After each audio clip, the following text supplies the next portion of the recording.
Hi there, my name is Will. Welcome to photographyquestions.com. Today I'm going to spend 5 to 10 minutes talking to you about the tone curve settings in the develop section of Adobe Lightroom 5. So let's crack into it. I've got my image open here, and as you can see over here we have our tone curve, and this is just found in this drop down menu under the develop settings. So what is a tone curve? Well, a tone curve is basically a way to adjust specific tones within your image, so not specific colors but specific tonal ranges.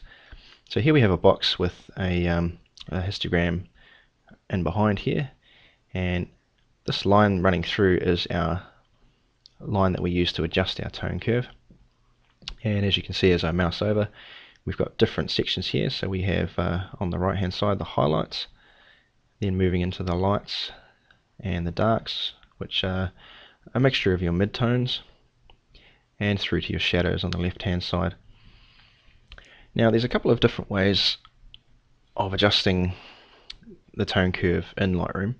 You have this kind of region based setting here, and you have this other one here called point curve, which we'll touch on in just a second. So when adjusting the tone curve here, you can do it a couple of ways. You can click within the curve and drag the line down or up. You can use the sliders to do the same, and you'll notice as I do that the curve remains pretty smooth throughout, and that's Lightroom sort of smoothing that out for you. One more way you can select different tones is by clicking this button here and actually finding a tone within the image that you want to adjust. Click and drag up or down, and you'll see that slider moving there on the right hand side. Now if we just reset these, the other one here which I touched on was point curve. Now what this does, if I click on this box here to edit it, it gives us a curve that is a little less restricted by Lightroom. So I can either choose from a preset here, linear, which has no adjustments, and medium contrast. You'll see it has points all along there, and same with strong contrast. And what that does is it's less worried about smoothing things out, so you can really tweak things dramatically. Obviously we wouldn't do that when we came to our final image, but it's just to give you an example.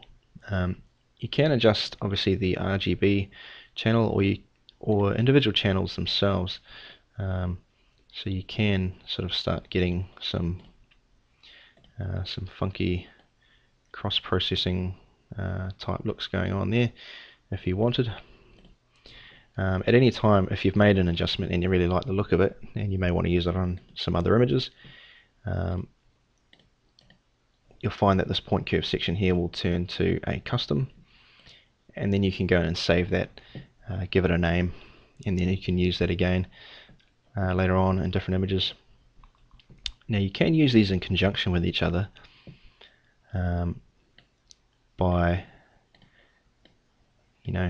adjusting different parts of the image in the point curve section, and then going back to the region section, and you'll see that that point curve one has stayed there where it is. You'll notice down here it still says custom. You can then begin to tweak that using these region settings, and again Lightroom will go back to trying to smooth that out as much as possible. So I'll just set this back to linear.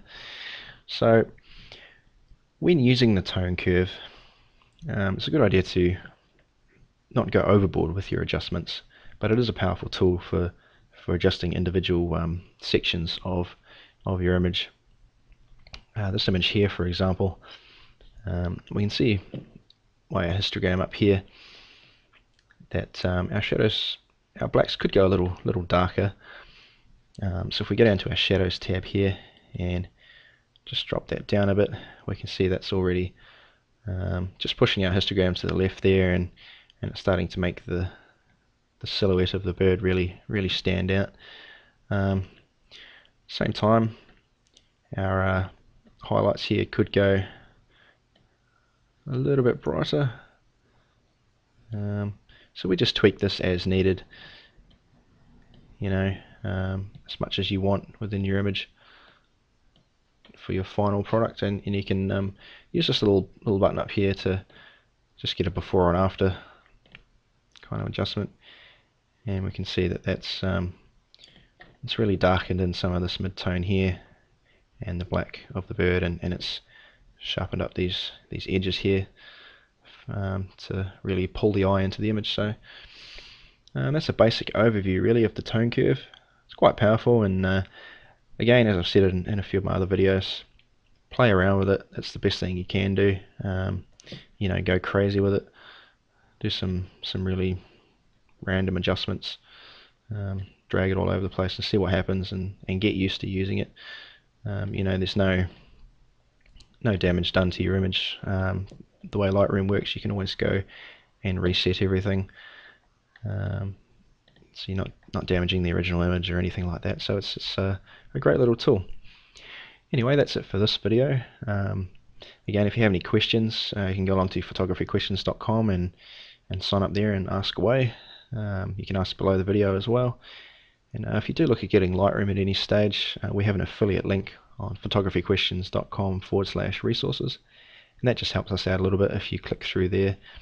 There's no extra cost, so we appreciate it if you do that. Thanks very much, and stay tuned for the next video. Cheers.